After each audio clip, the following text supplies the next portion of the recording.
সমান অধিকারকেই বলা হয় সমাধি। সমান অধিকার বলতে কি বোঝায়?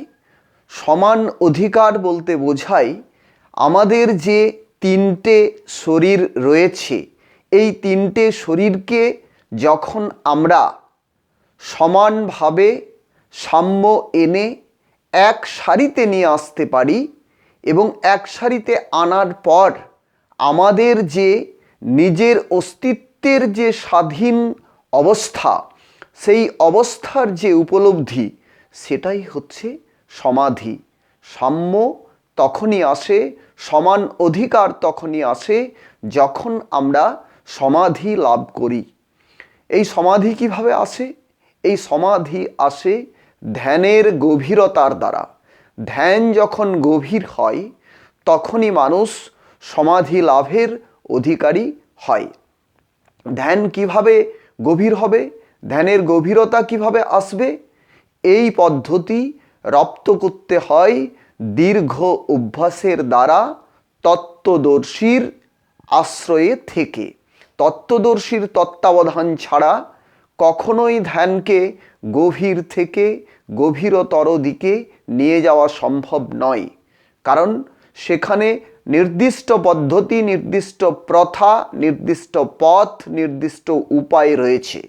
সেই উপায় তত্ত্বদর্শী ছাড়া অন্য কেউ দেখিয়ে দিতে পারবেন না।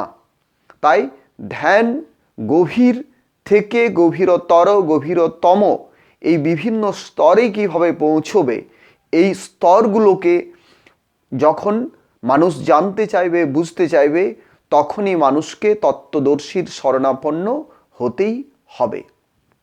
তাহলে সমান অধিকার বলতে কিসের সমান অধিকার সে লাভ করবে?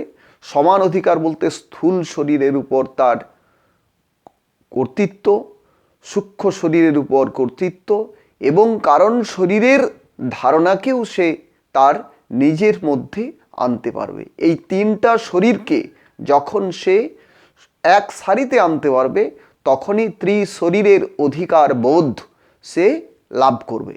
তাহলে এই ত্রিশরীরের যে অধিকার বোধ, এই ত্রিবোধকেই বলা হচ্ছে সমাধি। এই অনুভূতিকেই বলা হচ্ছে সমান অধিকার। তাহলে মানুষকে জ্ঞান লাভ করতে গেলে এই সমাধানে পৌঁছতে হয়, সিদ্ধান্তে পৌঁছতে হয়, অন্তে পৌঁছতে হয়।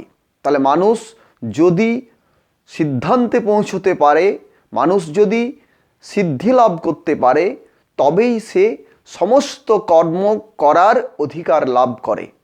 তখন সে যে কোনো পদ, পিতৃপদ, মাতৃপদ, পুত্রপদ, শিক্ষক পদ, ডাক্তার পদ, ইঞ্জিনিয়ার পদ, যে কোনো পদ সে সহজেই লাভ করতে পারে।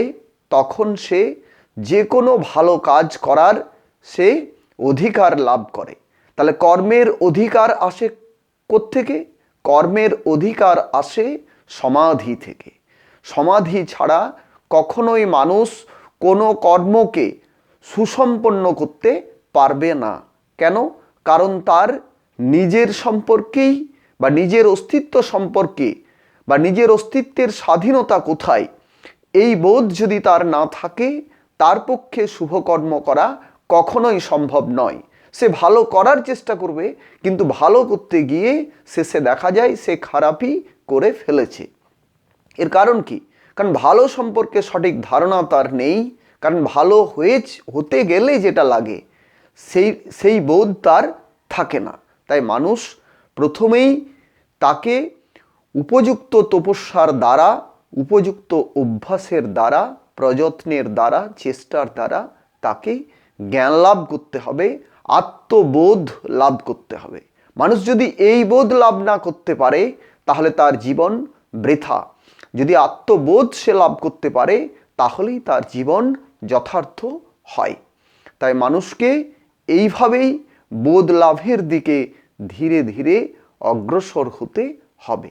মানুষ যতক্ষণ না সত্যকে উপলব্ধি করতে পারছে, ত্রিসত্যকে উপলব্ধি করতে পারছে, ততক্ষণ পর্যন্ত মানুষ শুভ কর্মের উপযোগী হয় না। তাই মানুষকে উপযুক্ত হতে হয়, মনুষ্যপদ লাভ করতে হয় ত্রিবোধ লাভের দ্বারা।